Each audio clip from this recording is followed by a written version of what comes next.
We're delighted in this next session to have a little bit of an investigation and exploration of what's coming with Bitcoin ATMs. Of course, yesterday during the conference we had the arrival of the first Bitcoin ATM in Australia, right here on the expo floor, and we've heard that it's just a matter of weeks away before these ATMs are live on the streets in Melbourne and Sydney. Now, to elaborate on that, tell us more about the journey, about the opportunities and the options with Bitcoin ATMs, what's happening in other parts of the world, where it might be going next. I'm delighted to welcome Patrick Roberts. Now, Patrick is the General Manager of the Australian Bitcoin ATM network. And Patrick, as well as telling us what's happening in that space, is also going to share some anecdotes and some insights about what kind of activities, cultural scenarios or economic scenarios are likely to drive Bitcoin adoption, bringing us some viewpoints from some other countries across the globe. So we're delighted to have an expert here in this area, and of course also interesting to note that Patrick has a long career as a professional in intellectual property and patents. He's actually an IP examiner, so he has quite the eye for detail and quite the eye for something exciting and new, which is no surprise that he's part of the Australian Bitcoin ATM network. So please join me in welcoming the General Manager of the Australian Bitcoin ATM network, Patrick Roberts. We can do this all night, JC in the place and we all hype. The best night tonight, the rest of your life. Remember the vibe between you and I. All right, good afternoon everyone. So my name's Patrick Roberts and I'm a General Manager of Australian Bitcoin ATMs. I'm going to talk to you a little bit this afternoon about what our business is doing, as well as a few of the great potential benefits of Bitcoin transactions in general and more specifically ATMs. So our company was incorporated in Australia for the purpose of operating and distributing the ATM machines. We have 6 shareholders and 10 full-time employees. And we're aiming to install 100 Bitcoins across Australia by 2015 and 500 globally by the end of 2016. Our initial machines have arrived in Australia and we hope to see them active on the streets within a week or two. Our shareholders and executives are as follows. Chris Kozowski, who unfortunately couldn't be here today, is in Coin Summit in San Francisco. He's a very successful entrepreneur who brought windmill farms to Poland. We have Daniel Roberts, who's a successful investment banker with the Palisades Group. Jamie McIntyre, who needs no introduction, is a very successful investor and entrepreneur. We have myself with my IP background, Kartik in charge of operations, Dennis McIntyre in charge of legals and company secretary, Swarit, our chief financial officer, Andrea for marketing, and Kritika for public relations. You may have seen some of these friendly faces around today as they're helping with the conference as well. So, existing ways to buy and sell Bitcoins in Australia. I feel there's 3 major ways that people in Australia can currently buy Bitcoins. You may have heard of some of these. Localbitcoins.com is a public match. I feel the best way to describe it is like eBay. Somebody posts an offer to sell their Bitcoin or buy Bitcoin at a certain amount, and then someone else comes along and accepts that offer. It's basically peer-to-peer there, so it's bank-to-bank transactions or cash in hand from person to person if you met up with them in real life. A lot of people are wary about this process because while localbitcoins.com does work as an escrow service, it does provide a lot of risk dealing with other individuals without a counterparty to somehow take responsibility for any nefarious activity. They also have high fees and illiquidity can cause spreads of up to 10%. Now, Bitstamp is an international exchange that Australians can register on, but it's a USD exchange. It's highly liquid, over 30,000 Bitcoins traded per day, but it involves Forex, can take several days for the money transfer to go through, and international transfer fees. There are a number of other small online exchanges in Australia, but most of these are very small volume. They're sourcing from an international market like Bitstamp anyway, and we feel that a website is a very intangible image and a lot of people associate the risk with it. So we believe bringing our Bitcoins as a physical presence into the community will allow people to have a little bit more faith, and those that aren't quite sure about Bitcoin or that sort of thing will be able to trust in a physical entity and be able to get into the market. So what are Bitcoin ATMs and benefits? They're basically a portal that allows connection to the international market. So we will set up these ATMs to connect to someone like Bitstamp, and you'll be quoted the market price that is on Bitstamp and be able to purchase or sell Bitcoin for that price with a commission fee on top. There's no bank processing required. It's quick and safe. It creates cash to Bitcoin trading, which is only otherwise possible in Australia with local Bitcoin meetups where you need to go meet some unknown person you've never met before and hand cash over and hope that they send you the Bitcoin.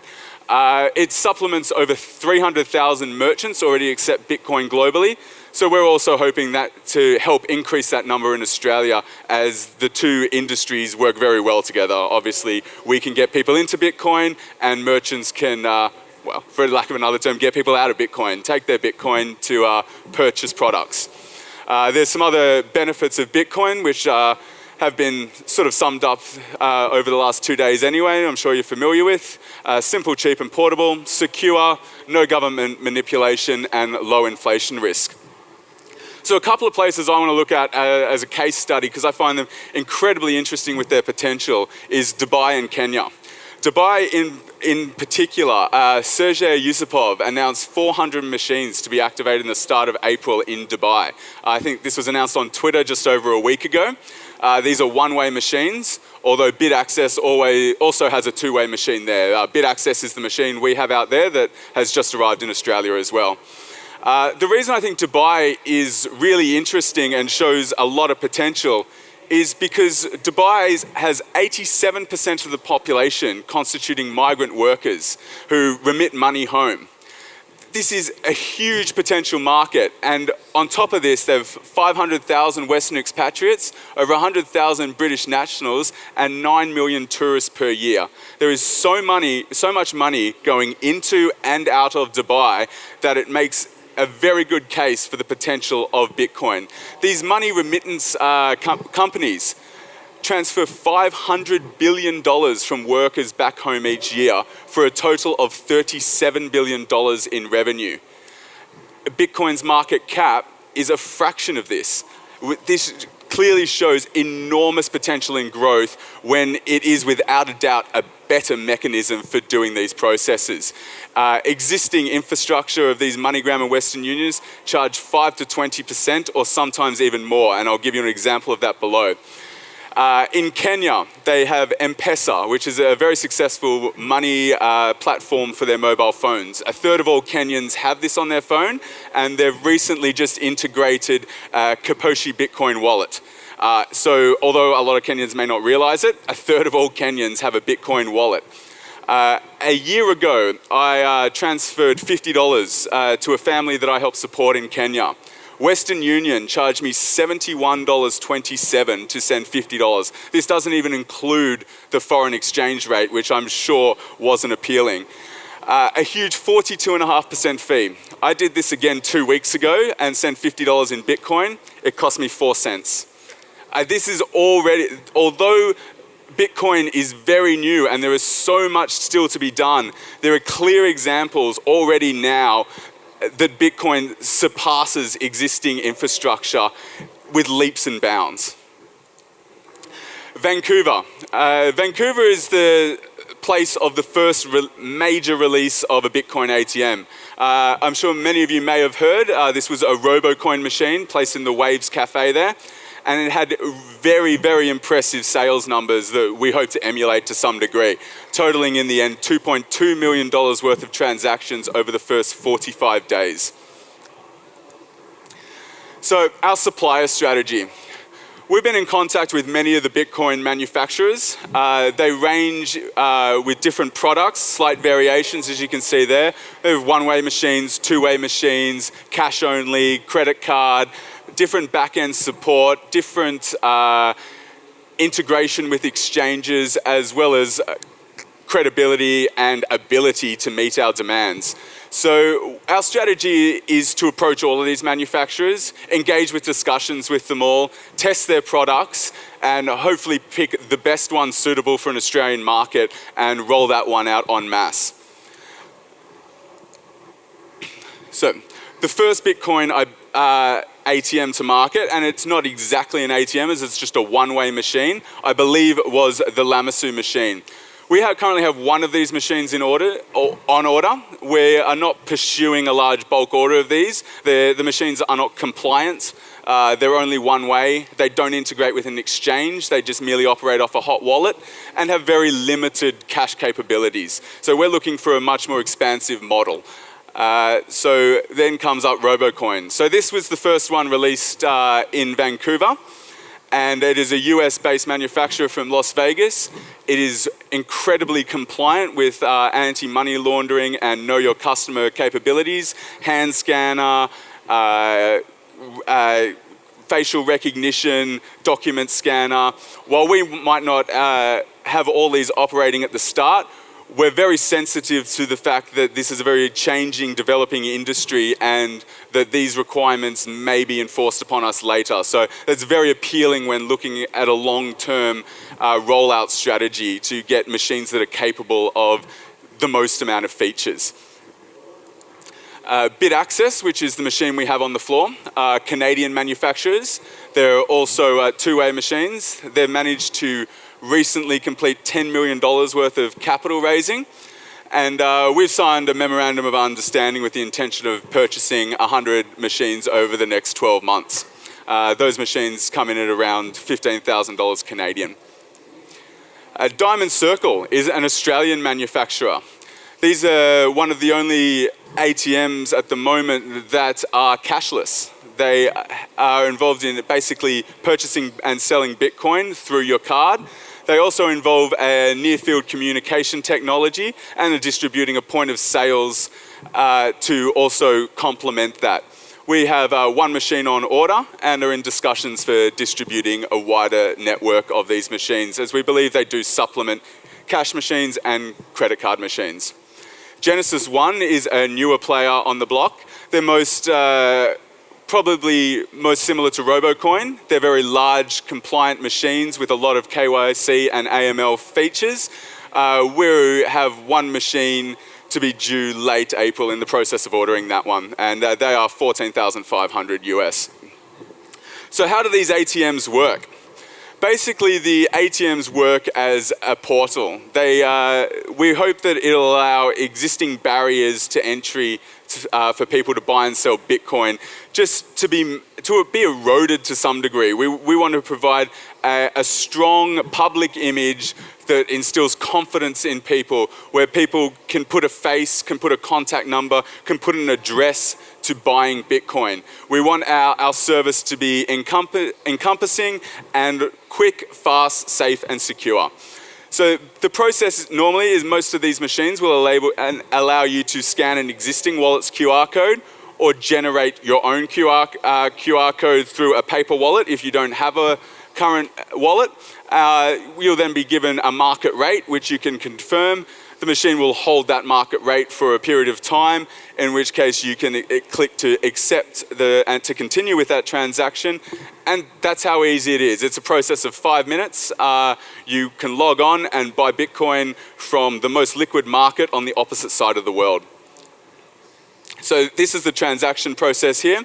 As you can see, there's ATM users, AUD in, Bitcoin's out. Also works the other way. Bitcoin's in, AUD out. Which is the simple part? Well, actually, this is the simple part. Any transaction with Bitcoin is simple. The problem is the cash logistics. We need to collect cash from the machines, take it to the banks, convert it to USD, and then send it internationally. These are huge obstacles that involve some really complicated cash logistics. We're hoping to basically smooth this process, fine-tune it, and allow a distribution model that allows other people with ATMs to approach us, and so we can help them with this process and basically grow ATMs across Australia and the Bitcoin community in general. So we've negotiated quite a few site locations, shopping centres, airports, casinos. We're looking to provide anybody who is interested in Bitcoin with the opportunity to provide an ATM for their customers. We want to build visibility. We feel we're poising ourselves as evangelists for the Bitcoin community in Australia, and just generally just trying to drive growth in general. This also brings up a lot of point of sales opportunities.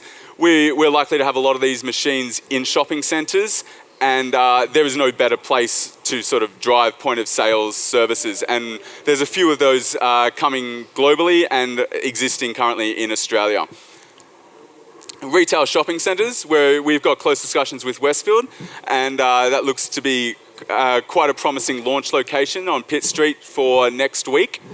And we've also got discussions with the QVB, MLC, and Melbourne Centre, and equivalent large shopping malls in other states. Australian airports. We have had some discussions with the airports, and we feel it is a great potential site for these. As you can see there, Sydney Airport has 37.9 million passengers in 2013, and Melbourne only slightly less at 30.6. I see airports as possibly one of the most crucial final destinations for Bitcoin. My vision of Bitcoin is to completely take over for foreign exchange.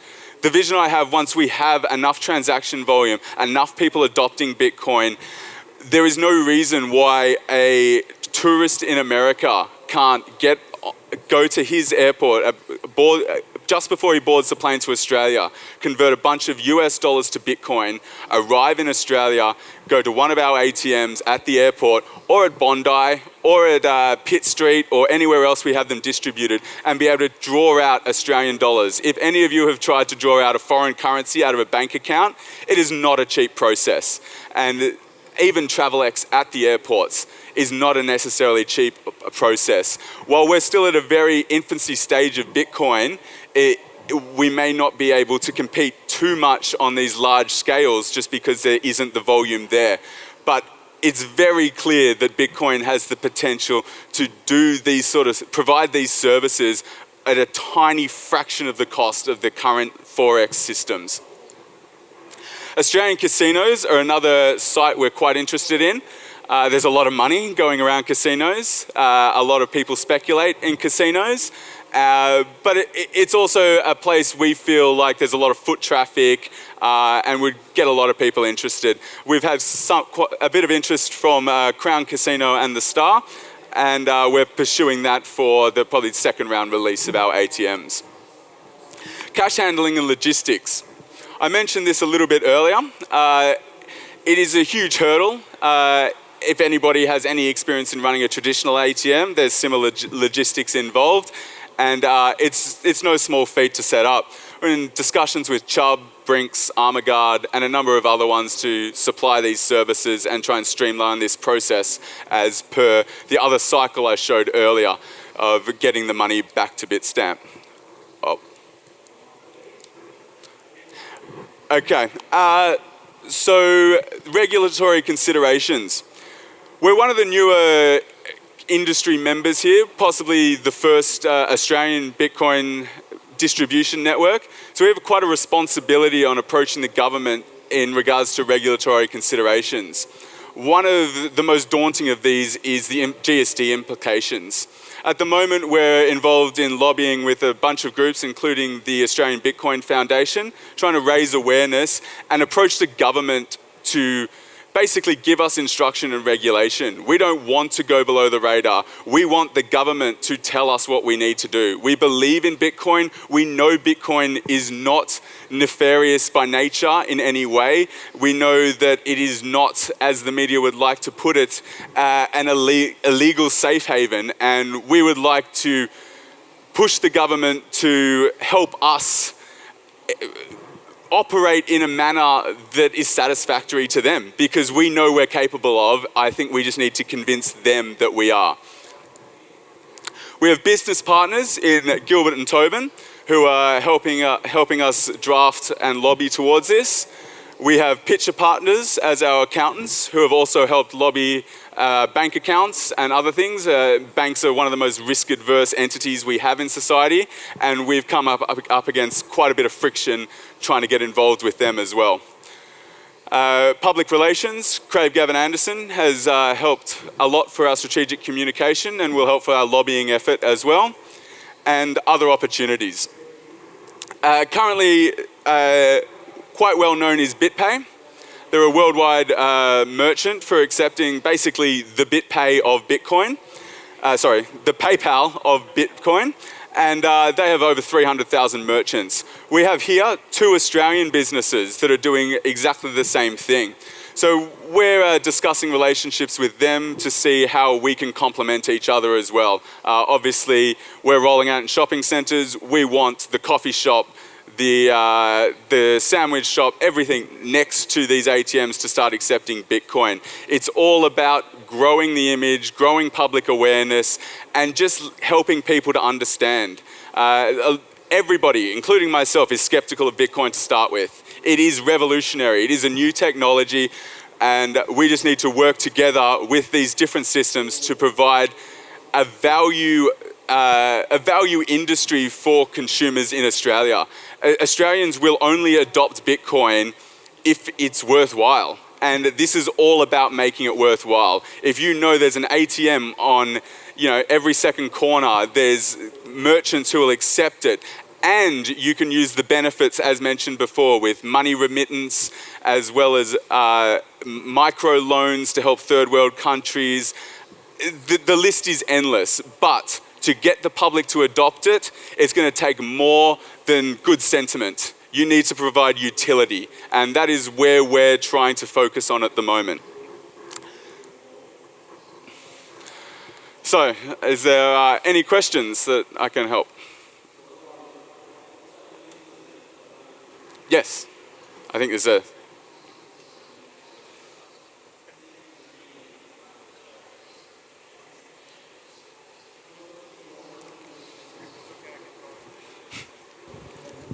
Yeah, my name is Prakash Gupta, and I'm running a POS business in serving the retail businesses, setting up the POS system.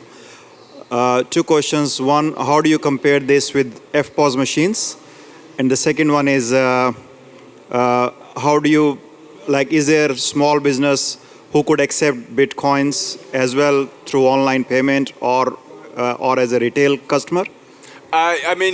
These services here are all set up to allow that. So, your general merchant at the moment pays 2 to 3% to a credit card company for those transactions.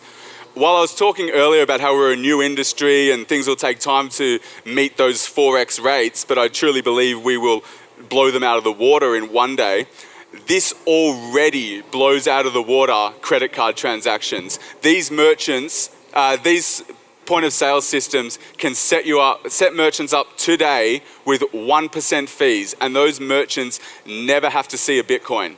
If they're worried about Bitcoin, they're worried about what it's going to do, all they have to do is sign up to one of these point of sales people. The point of sales people will take the Bitcoin and give the merchant the Australian dollars for a 1% fee. That already destroys the credit card industry. There is no reason why merchants should not accept and should not promote Bitcoin as a point of sale, as a way of transacting now.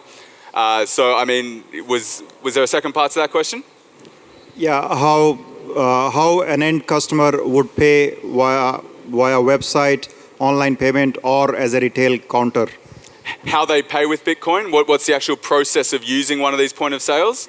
I've done it personally myself. BitPOS has a few companies across Sydney that already accept this, a couple of restaurants. And basically what they do is they just use an iPad or an Android pad that's running an app. You don't even need to do that. You can just load up the website and they type in the transaction value. They generate a QR code. If I have a Bitcoin wallet on my phone, scan the QR code, it says, would you like to confirm to send $6 for this beer? You hit yes. Immediately on their iPad, it flashes green. It just waits for network distribution. You don't even need to wait for a confirmation. And it's that easy. And the money comes into merchant's account next day? Yes. Okay. Thank you. Hi. I'm wondering, have you looked at opportunities to crowdsource the actual distribution of cash? Because if you've got in a shopping centre a whole bunch of merchants who presumably have got mechanisms to remit cash, physical cash back down to the banks, you could, at the end of the day, when one of your ATMs is getting a bit full of cash, send an email to the local merchant saying, hey, go withdraw X amount, we'll give you a little bit better rate on your Bitcoin, and then you don't have to pay Armour Guard to come and collect the cash. Have you thought about that sort of stuff? I guess that's definitely an opportunity that we could think about. At the moment, we're just trying to set up those logistics. Down the road, we can look to make them more efficient and streamline them. Right now, we just want to get that circle running and get them on the street. Definitely, we're trying to integrate as many merchants surrounding the ATMs into the community.